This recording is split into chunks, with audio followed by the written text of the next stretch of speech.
I'm Vivian Matravers and you're here at our farm, which is Manor Organic Farm, Long Watton in Leicestershire. And we have an organic farm. It's about 350 acres and it's a mixed farm. We've got beef, cattle, sheep and some arable crops. And today we're going to be looking at how we make our bread.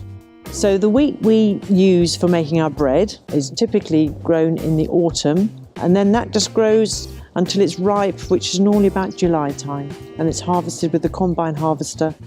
Because it's not the right time of year to show you that, because we've already combined our wheat, we're going to do this in the bakery. And I have a sheath of corn, and I'm going to snap the head off, and I'm going to act like the combine. I'm going to rub the head of corn and separate the chaff from the corn and mimic the combine, and then we just get our wheat seed left at the end. So when we've combined our wheat, it will go off to be milled to the feed mill. And the flour that we use is stone ground, so it means it goes through two hard, naturally occurring stones that grind it into a flour, into what you see us use today. Because we haven't got a mill here, we're going to mimic what would happen when the wheat is milled in the bakery. And we've got a little hand mill, and you put the wheat in the top, and you pull the handle, and then it comes out as a coarse flour.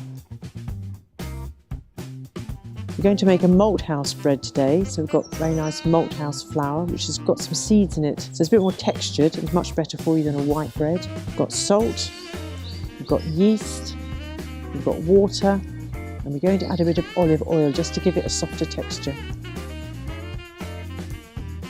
So we're going to put all these ingredients together in our dough mixer, and it's going to mix it all up and start kneading it, and the yeast is going to start to react with the flour and make gas, which makes the bread rise.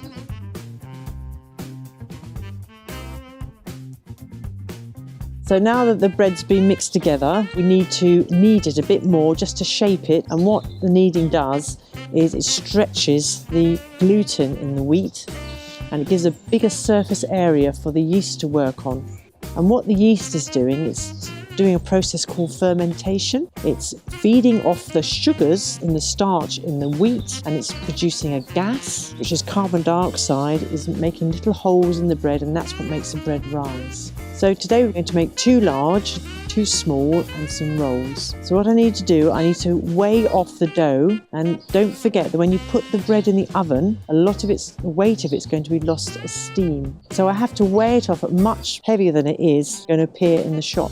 For a large loaf, I scale it off at 910, and when it's ready and packed and going out in our farm shop, it will weigh 800 grams. So the next process is to shape it and put it in the tin. So we're going to knead it a bit more, and that just tightens the dough up a little bit more, and you get the shape you want by just rolling it and then putting the ends in and then shaping it with your hands and pop it in the tin. Then the next process is to put the shaped breads into the prover. A warm and humid environment, and the moisture in it just gets a nice crust, and also if the bread is soft on the top, it easily expands. Now we're going to put the bread in the oven. It's come out of the prover. It's risen quite a lot. We pop it in the oven. The temperature for our bread is about 400 degrees Fahrenheit. So the temperature of the oven will kill the yeast. It'll stop it working, and it means that the bread won't carry on rising and exploding out the tin. And it will take about 40 minutes to make the loaf of bread. A little bit less for the rolls. When the bread's been baked, we pop it into a paper bag and take it across to the farm shop. We make a variety of breads. We produce about 70 to 80 loaves of bread to sell to our customers. Every week we use only natural ingredients. You've seen from the ingredients, very, very simple. No preservatives, no flavourings, no additives. Thank you very much for visiting us today. Our shop is open Wednesday to Saturday, and if you live nearby and you're local, come and visit us, and we'd love to see you.